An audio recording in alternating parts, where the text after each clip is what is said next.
மீனா, நீயும் உன் புருஷனும் சேர்ந்து எவ்வளவு உழைக்கணுமோ உழைங்க. ஆனா உழைக்கிற பணம் உங்க குடும்ப மானத்தை காப்பாத்த போறதில்ல. எலெக்ஷன்ல என்ன சந்தி சிரிக்க வச்சேல்ல, உங்களை நான் நிம்மதியா வாழ விட மாட்டேன்டி.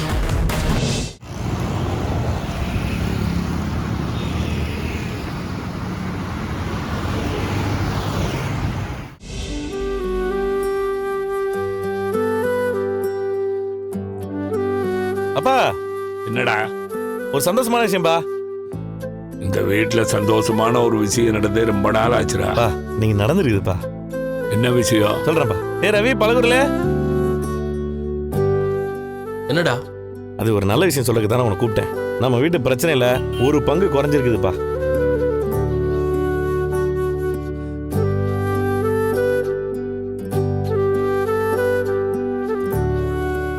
சரியா கணக்கு போட்டா 20.83% குறைஞ்சிருக்குது.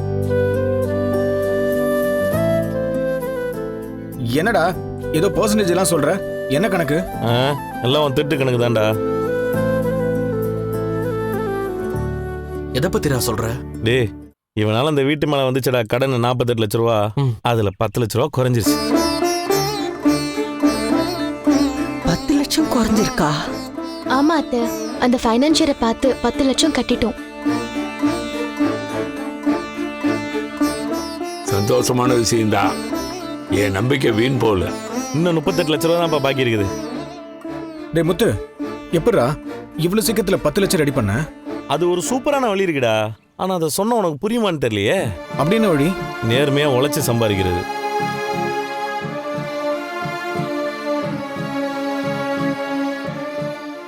உனக்கு இது தெரியாதுல்ல? என் முத்து, 10 லட்சங்கிறது பெரிய தொகை. அது எப்படி ரெடி பண்ணி கொடுத்த? எங்கேயாவது கடன் வாங்கியிருப்பாங்க. கடன் வாங்குறது உனக்கு மனோஜுக்கும் தான் பழக்கம், அவங்களுக்கு இல்லை. கவலைப்படாதீங்கம்மா, நாங்கள் எக்ஸ்ட்ரா எதுவும் கடன்லாம் வாங்கலை. நாங்கள் உழைச்சி சேர்த்து வச்சதுன்னு எல்லாம் சேர்த்து வச்சு கட்டியிருக்கோம். அது மட்டும் இல்ல அங்கிள், மீனா அவங்க தாலி செயினை வித்துட்டாங்க.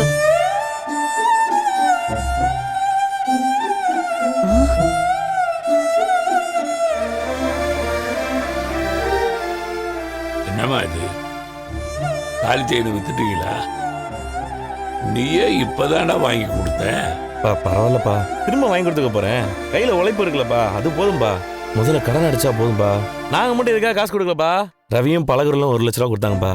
ஓஹோ அப்பா, என்னால அதிகமா எதுவும் ரெடி பண்ண முடியலப்பா. என்னால முடிஞ்சதை கொடுத்தேன்.